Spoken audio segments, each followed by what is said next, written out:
बेनी माधव सिंह गौरीपुर गांव के जमींदार और नंबरदार थे। उनके पितामह किसी समय बड़े धन्य धान्य संपन्न थे। गांव का पक्का तालाब और मंदिर, जिनकी मरम्मत भी अब मुश्किल थी, उन्हीं के कीर्ति स्तंभ थे। कहते हैं इस दरवाजे पर हाथी झूमता था। अब उसकी जगह एक बूढ़ी भैंस थी, जिसके शरीर में अस्थि पंजर के सिवा और कुछ शेष न था। पर दूध शायद बहुत देती थी, क्योंकि एक न एक आदमी हांडी लिए उसके सिर पर सवार ही रहता था। बेनी माधव सिंह अपनी आधी से अधिक संपत्ति वकीलों को भेंट कर चुके थे। उनकी वर्तमान आय 1,000 रुपये वार्षिक से अधिक न थी। ठाकुर साहब के 2 बेटे थे। बड़े का नाम श्रीकंठ सिंह था। बहुत दिनों के परिश्रम और उद्योग के बाद बीए की डिग्री प्राप्त की थी। अब एक दफ्तर में नौकर था। छोटा लड़का लाल बिहारी सिंह दोहरे बदन का सजीला जवान था। भरा हुआ मुखड़ा, चौड़ी छाती। भैंस का 2 सेर ताज़ा दूध वह उठकर सवेरे पी जाता था। श्रीकंठ सिंह की दशा बिल्कुल विपरीत थी। इन नेत्रप्रिय गुणों को उन्होंने बीए इन्हीं 2 अक्षरों पर न्यौछावर कर दिया था। इन 2 अक्षरों ने उनके शरीर को निर्बल और चेहरे को कांतिहीन बना दिया था। इसी से वैद्यक ग्रंथों पर उनका विशेष प्रेम था। आयुर्वेदिक औषधियों पर उनका अधिक विश्वास था। शाम सवेरे उनके कमरे से प्रायः खरल की सुरीली कर्ण मधुर ध्वनि सुनाई दिया करती थी। लाहौर और कलकत्ते के वैद्यों से बड़ी लिखा पड़ी रहती थी। श्रीकंठ इस अंग्रेजी डिग्री के अधिपति होने पर भी अंग्रेजी सामाजिक प्रथाओं के विशेष प्रेमी न थे, बल्कि वह बहुधा बड़े जोर से उसकी निंदा और तिरस्कार किया करते थे। इसी से गांव में उनका बड़ा सम्मान था। दशहरे के दिनों में वह बड़े उत्साह से रामलीला होते और स्वयं किसी न किसी पात्र का पार्ट लेते थे। गौरीपुर में रामलीला के वही जन्मदाता थे। प्राचीन हिंदू सभ्यता का गुणगान उनकी धार्मिकता का प्रधान अंग था। सम्मिलित कुटुंब के तो वह एकमात्र उपासक थे। आजकल स्त्रियों को कुटुंब में मिलजुल कर रहने की जो अरुचि होती है, वह उसे जाति और देश के लिए हानिकारक समझते थे। यही कारण था कि गांव की ललनाएं उनकी निंदक थीं। कोई कोई तो उन्हें अपना शत्रु समझने में संकोच न करती थी। स्वयं उनकी पत्नी को ही इस विषय में उनसे विरोध था। यह इसलिए नहीं कि उसे अपने सास ससुर, देवर या जेठ आदि से घृणा थी, बल्कि उसका विचार था कि यदि बहुत कुछ सहने और तरह देने पर भी परिवार के साथ निर्वाह ना हो सके, तो आए दिन की कलह से जीवन को नष्ट करने की अपेक्षा यही उत्तम है कि अपनी खिचड़ी अलग पकाई जाए। आनंदी एक बड़े उच्च कुल की लड़की थी। उसके बाप एक छोटी सी रियासत के तालुकेदार थे। विशाल भवन, एक हाथी, 3 कुत्ते, बाज, बहरी, शिकरे, झाड़ फानूस, ऑनरेरी मजिस्ट्रेट और ऋण, जो एक प्रतिष्ठित तालुकेदार के भोग पदार्थ हैं, सभी यहाँ विद्यमान थे। नाम था भूप सिंह। बड़े उदार चित्त और प्रतिभाशाली पुरुष थे, पर दुर्भाग्य से लड़का एक भी न था। 7 लड़कियां हुई और दैव योग से सब की सब जीवित रहीं। पहली उमंग में तो उन्होंने 3 ब्याह दिल खोलकर किए, पर 15-20 हजार रुपयों का कर्ज सिर पर हो गया, तो आंखें खुली, हाथ समेट लिया। आनंदी चौथी लड़की थी। वह अपनी सब बहनों से अधिक रूपवती और गुणवती थी। इससे ठाकुर भूप सिंह उसे बहुत प्यार करते थे। सुंदर संतान को कदाचित उसके माता पिता भी अधिक चाहते हैं। ठाकुर साहब बड़े धर्म संकट में थे कि इसका विवाह कहाँ करें। ना तो यही चाहते थे कि ऋण का बोझ बढ़े, और न ही यह स्वीकार था कि उसे अपने को भाग्यहीन समझना पड़े। एक दिन श्रीकंठ उनके पास किसी चंदे का रुपए मांगने आए। शायद नागरी प्रचार का चंदा था। भूप सिंह उनके स्वभाव पर रीझ गए और धूमधाम से श्रीकंठ का आनंदी के साथ ब्याह हो गया। आनंदी अपने नए घर में आई तो यहाँ का रंग ढंग कुछ और ही देखा। जिस टीम टाम की उसे बचपन से ही आदत पड़ी हुई थी, वह यहाँ नाम मात्र को भी नहीं था। हाथी घोड़ों का तो क्या ही कहना, कोई सजी हुई सुंदर बहली तक ना थी। रेशमी स्लीपर साथ लाई थी, पर यहाँ बाग कहाँ। मकान में खिड़कियाँ तक न थीं, जमीन पर फर्श न दीवार पर तस्वीरें। यह एक सीधा सादा देहाती गृहस्थी का मकान था। किंतु आनंदी ने थोड़े ही दिनों में अपने को इस नई अवस्था के ऐसा अनुकूल बना लिया मानो उसने विलास के सामान कभी देखे ही न थे।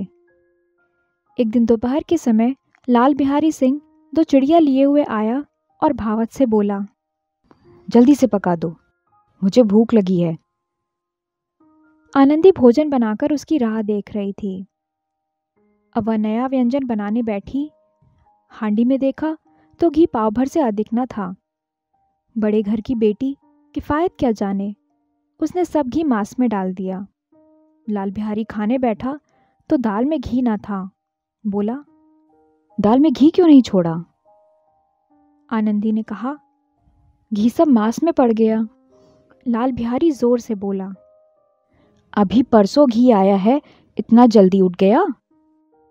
आनंदी ने उत्तर दिया, आज तो कुल पाव भर रहा होगा, वह सब मैंने मांस में डाल दिया।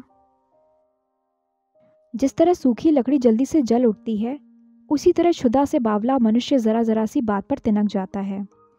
लाल बिहारी को भावज की यह ठिठाई बहुत बुरी मालूम हुई। तिनक कर बोला, मैके में तो चाहे घी की नदी बहती हो। स्त्री गालियां सह लेती है, मार भी सह लेती है, पर मैके की निंदा उनसे सही नहीं जाती।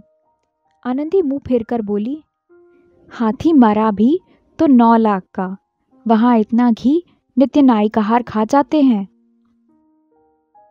लाल बिहारी जल गया, थाली उठाकर पटक दी और बोला, जी चाहता है जीभ पकड़कर खींच लूं। आनंदी को भी क्रोध आ गया, मुंह लाल हो गया। बोली, वह होते तो आज इसका मजा चखाते। अब अपड़ उजड़ ठाकुर से रहा ना गया। उसकी स्त्री एक साधारण जमींदार की बेटी थी। जब जी चाहता उस पर हाथ साफ कर लिया करता था। खड़ाऊं उठाकर आनंदी की ओर जोर से फेंकी और बोला, जिसके गुमान पर भूली हुई हो उसे भी देखूंगा और तुम्हें भी। आनंदी ने हाथ से खड़ाऊं रोकी, सिर बच गया, पर उंगली में बड़ी चोट आई। क्रोध के मारे हवा से हिलते पत्ते की भांति कांपती हुई अपने कमरे में आकर खड़ी हो गई। स्त्री का बल और साहस, मान और मर्यादा पति तक है। उसे अपने पति के ही बल और पुरुषत्व का घमंड होता है। आनंदी खून का घूंट पीकर रह गई। श्रीकंठ सिंह शनिवार को घर आया करते थे। बृहस्पतिवार को यह घटना हुई थी। 2 दिन तक आनंदी कोप भवन में रही। ना कुछ खाया ना कुछ पिया, उनकी बाट देखती रही। अंत में शनिवार को वह नियमानुकूल संध्या समय घर पर आए और बाहर बैठकर कुछ इधर उधर की बातें की। कुछ देशकाल संबंधी समाचार तथा कुछ नए मुकदमों की चर्चा आदि करने लगे। यह वार्तालाप 10 बजे रात तक होता रहा। गांव के भद्र पुरुषों को इन बातों में ऐसा आनंद मिलता था कि खाने पीने की सुधि भी न रहती थी। श्रीकंठ को पिंड छुड़ाना मुश्किल हो जाता था। ये 2-3 घंटे आनंदी ने बड़े कष्ट से काटे। किसी तरह भोजन का समय आया, पंचायत उठी, एकांत हुआ तो लाल बिहारी ने कहा, भैया आप जरा भाभी को समझा दीजिएगा कि मुंह संभाल कर बातचीत किया करें, नहीं तो एक दिन अनर्थ हो जाएगा।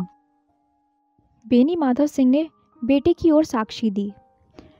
हाँ और क्या, बहू बेटियों का यह स्वभाव अच्छा नहीं कि मर्दों के मुंह लगे। वह बड़े घर की बेटी हैं तो हम भी कोई कुर्मी कहार नहीं है।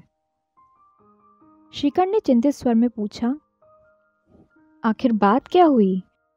लाल बिहारी ने कहा, कुछ भी नहीं, यूं ही आप ही उलझ पड़ी। मैके के सामने हम लोगों को कुछ समझती ही नहीं। श्रीकंठ खा पीकर आनंदी के पास गए। वह भरी बैठी थी। यह हजरत भी कुछ तीखे थे। आनंदी ने पूछा, चित्त तो प्रसन्न है?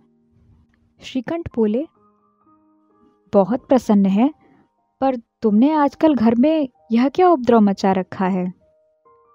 आनंदी की थ्योरियों पर बल पड़ गए। झुंझलाहट के मारे बदन में ज्वाला सी दहक उठी।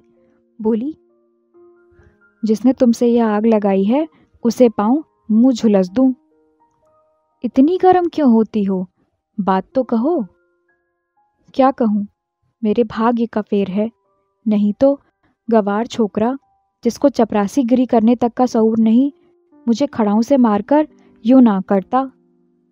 सब हाल साफ साफ कहो तो मालूम हो, मुझे तो कुछ पता ही नहीं। परसों तुम्हारे लाडले भाई ने मुझसे मांस पकाने को कहा।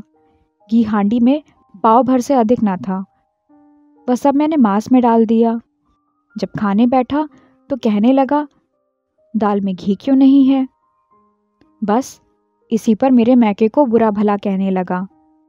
मुझसे ना रहा गया। मैंने कहा कि वहाँ इतना घी तो नाई कहार खा जाते हैं और किसी को जान भी नहीं पड़ता। बस इतनी सी बात पर इस अन्यायी ने मुझ पर खड़ाऊं फेंक मारी। यदि हाथ से ना रोक लूं तो सिर फट जाए। उसी से पूछो मैंने जो कुछ कहा है वह सच है या झूठ। श्रीकंठ की आंखें लाल हो गईं। बोले, यहाँ तक हो गया इस छोकरे का यह साहस? आनंदी स्त्रियों के स्वभावानुसार रोने लगी, क्योंकि आंसू उनकी पलकों पर रहते हैं। श्रीकंठ बड़े धैर्यवान और शांति पुरुष थे। उन्हें कदाचित ही कभी क्रोध आता था। स्त्रियों के आंसू पुरुष की क्रोधाग्नि भड़काने में तेल का काम कर देते हैं। रात भर करवटें बदलते रहे। उद्विग्नता के कारण पलक तक नहीं झपकी। प्रातःकाल अपने बाप के पास जाकर बोले, दादा, अब इस घर में मेरा निभाना होगा। इस तरह की विद्रोहपूर्ण बातें कहने पर श्रीकंठ ने कितनी ही बार अपने कई मित्रों को आड़े हाथों लिया था, परंतु दुर्भाग्य आज उन्हें स्वयं वही बातें अपने मुंह से कहनी पड़ी। दूसरों को उपदेश देना भी कितना सहज है। बेनी माधव सिंह घबरा उठे और बोले, क्यों? इसलिए कि मुझे भी अपनी मान प्रतिष्ठा का कुछ विचार है। आपके घर में अब अन्याय और हठ का प्रकोप हो रहा है। जिनको बड़ों का आदर सम्मान करना चाहिए वे उनके सर चढ़ते हैं। मैं दूसरे का नौकर ठहरा घर पर रहता नहीं। यहाँ मेरे पीछे स्त्रियों पर खड़ाऊ और जूतों की बौछार होती है। कड़ी बात तक चिंता नहीं, कोई एक की दो कह ले वहां तक मैं सह सकता हूँ, किंतु यह कदापि नहीं हो सकता कि मेरे ऊपर लात घूंसे पड़े और मैं दम न मारूं। बेनी माधव सिंह कुछ जवाब न दे सके। श्रीकंठ सदैव उनका आदर करते थे। उनके ऐसे तेवर देखकर बूढ़ा ठाकुर अवाक रह गया। केवल इतना ही बोला, बेटा, तुम बुद्धिमान होकर ऐसी बातें करते हो? स्त्रियां इस तरह घर का नाश कर देती हैं। उनको बहुत सिर चढ़ाना अच्छा नहीं। इतना मैं जानता हूं। आपके आशीर्वाद से ऐसा मूर्ख नहीं हूं। आप स्वयं जानते हैं कि मेरे ही समझाने बुझाने से इसी गांव के कई घर संभल गए हैं। पर जिस स्त्री की मान प्रतिष्ठा का ईश्वर के दरबार में उत्तरदाता हूं, उसके प्रति ऐसा घोर अन्याय और पशुवत व्यवहार मुझे असह्य है। आप सच मानिए, मेरे लिए यही कुछ कम नहीं कि लाल बिहारी को कुछ दंड नहीं होता। अब बेनी माधव सिंह भी गरमाए। ऐसी बातें और न सुन सके। बोले, लाल बिहारी तुम्हारा भाई है। उससे जब कभी भूल चूक हो तो उसके कान पकड़ो, लेकिन लाल बिहारी को अब मैं अपना भाई नहीं समझता। स्त्री के पीछे? जी नहीं, उसकी क्रूरता और अविवेक के कारण। दोनों कुछ देर चुप रहे। ठाकुर साहब लड़के का क्रोध शांत करना चाहते थे, लेकिन यह नहीं स्वीकार करना चाहते थे कि लाल बिहारी ने कुछ अनुचित काम किया है। इसी बीच में गांव के और कई सज्जन हुक्के चिलम के बहाने वहां आ बैठे। कई स्त्रियों ने जब यह सुना कि श्रीकंठ पत्नी के पीछे पिता से लड़ने को तैयार है तो उन्हें बड़ा हर्ष हुआ। दोनों पक्षों की मधुर वाणियां सुनने के लिए उनकी आत्माएं तिलमिलाने लगी। गांव में कुछ ऐसे कुटिल मनुष्य भी थे जो स्कूल की नीतिपूर्ण गति पर मन ही मन जलते थे। वे कहा करते थे, श्रीकंठ अपने बाप से दबता है, इसीलिए वह दब्बू है। उसने विद्या पढ़ी, इसलिए वह किताबों का कीड़ा है। बेनी माधव सिंह उसकी सलाह के बगैर कोई काम नहीं करते थे। यह उनकी मूर्खता है। इन महानुभावों की शुभकामनाएं आज पूरी होती दिखाई दी। कोई हुक्का पीने के बहाने और कोई लगान की रसीद दिखाने आकर बैठ गया। बेनी माधव सिंह पुराने आदमी थे, इन भावों को ताड़ गए। उन्होंने निश्चय किया, चाहे कुछ ही क्यों ना हो, इन द्रोहियों को ताली बजाने का अवसर ना दूंगा। तुरंत कोमल शब्दों में बोले, बेटा, मैं तुमसे बाहर नहीं हूँ, तुम्हारा जो जी चाहे करो, अब तो लड़के से अपराध हो गया। इलाहाबाद का अनुभव रहित झल्लाया हुआ ग्रेजुएट इस बात को समझ न सका।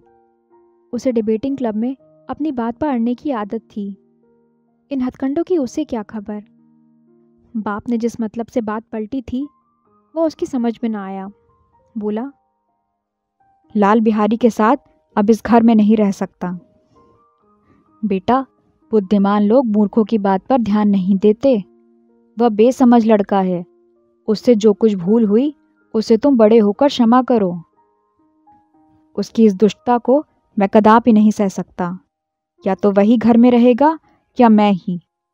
आपको यदि वह अधिक प्यारा है तो मुझे विदा कीजिए, मैं अपना भार आप संभाल लूँगा।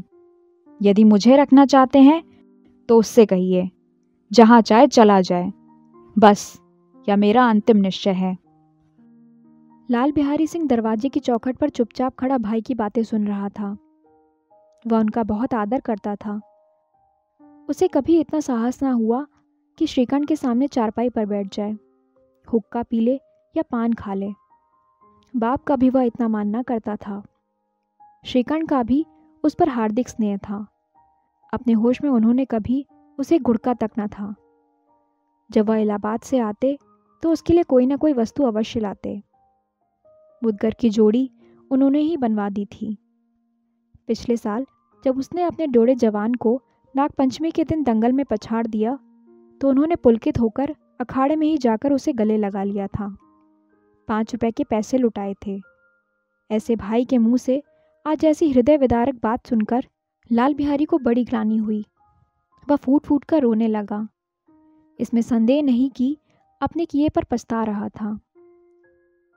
भाई के आने से एक दिन पहले से उसकी छाती धड़कती थी कि देखूं भैया क्या कहते हैं, मैं उनके सम्मुख कैसे जाऊंगा, उनसे कैसे बोलूंगा, मेरी आंखें उनके सामने कैसे उठेंगी।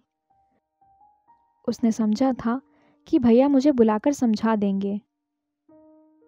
इस आशा के विपरीत आज उसने उन्हें निर्दयता की मूर्ति बने हुए पाया। वह मूर्ख था, परंतु उसका मन कहता था कि भैया मेरे साथ अन्याय कर रहे हैं। यदि श्रीकंठ उसे अकेले में बुलाकर 2-4 बातें कह देते, इतना ही नहीं 2-4 तमाचे भी लगा देते, तो उसे कदाचित इतना दुख ना होता। पर भाई का यह कहना कि मैं अब इसकी सूरत नहीं देखना चाहता, लाल बिहारी से सहा ना गया। वह रोता हुआ घर आया। कोठरी में जाकर कपड़े पहने, आंखें पूछी, जिसमें कोई यह ना समझे कि रोता था। तब आनंदी के द्वार पर आकर बोला, भाभी, भैया ने निश्चय कर लिया है कि अब वह मेरे साथ इस घर में ना रहेंगे। अब वह मेरा मुंह नहीं देखना चाहते, इसलिए अब मैं जाता हूँ। उन्हें फिर मुंह ना दिखाऊंगा। मुझसे जो कुछ अपराध हुआ उसे क्षमा करना। यह कहते कहते लाल बिहारी का गला भर आया। जिस समय लाल बिहारी सिर झुकाए आनंदी के द्वार पर खड़ा था, उसी समय श्रीकंठ भी आंखें लाल किए बाहर से आए। भाई को खड़ा देखा तो घृणा से आंखें फेर ली और कतरा कर निकल गए, मानो उसकी परछाई से ही दूर भागते हों। आनंदी ने लाल बिहारी की शिकायत तो की थी, लेकिन अब मन में पछता रही थी। वह स्वभाव से ही दयावती थी। उसे इसका तनिक भी ध्यान न था कि बात इतनी बढ़ जाएगी। वो मन में अपने पति पर झुंझला रही थी कि यह इतने गर्म क्यों होते हैं। उस पर यह भय भी लगा हुआ था कि कहीं मुझसे इलाहाबाद चलने को कहें तो कैसे क्या करूंगी। इस बीच में जब उसने लाल बिहारी को दरवाजे पर खड़े हुए यह कहते हुए सुना कि अब मैं जाता हूँ, मुझसे जो कुछ अपराध हुआ क्षमा करना, तो उसका रहा सहा क्रोध भी पानी हो गया। वह रोने लगी। मन का मैल धोने के लिए नयन जल से उपयुक्त और कोई वस्तु नहीं है। श्रीकंठ को देखकर आनंदी ने कहा, लाला बाहर खड़े बहुत रो रहे हैं, तो मैं क्या करूं? भीतर बुला लो, मेरी जीभ में आग लगे, मैंने कहाँ से यह झगड़ा उठाया? मैं ना बुलाऊंगा। पछताओगे, उन्हें बहुत ग्लानि हो गई है। ऐसा ना हो कहीं चल दें। श्रीकंठ ना उठे।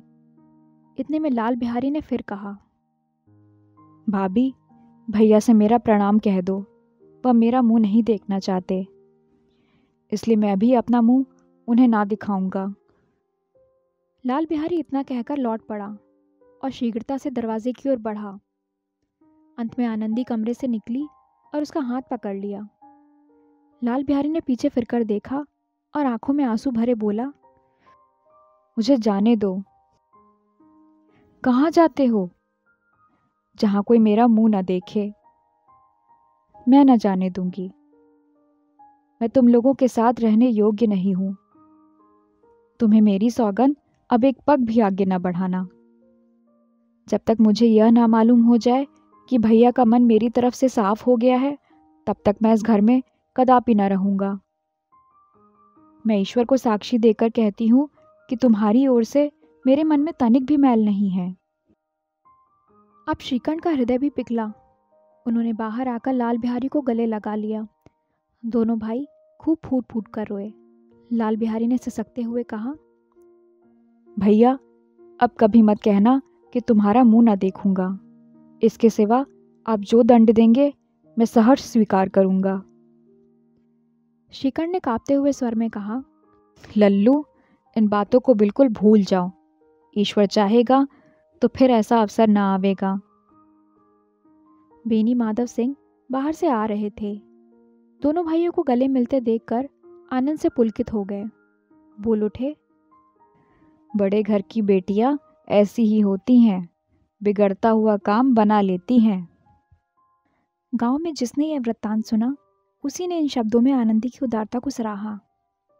बड़े घर की बेटियां ऐसी ही होती हैं। आशा है आपको आज की कहानी पसंद आई होगी। ऐसी ही मनोरंजक कहानियों को सुनने के लिए वीडियो को लाइक, शेयर और चैनल को सब्सक्राइब करना ना भूलें। फिर मिलते हैं एक और कहानी के साथ। धन्यवाद।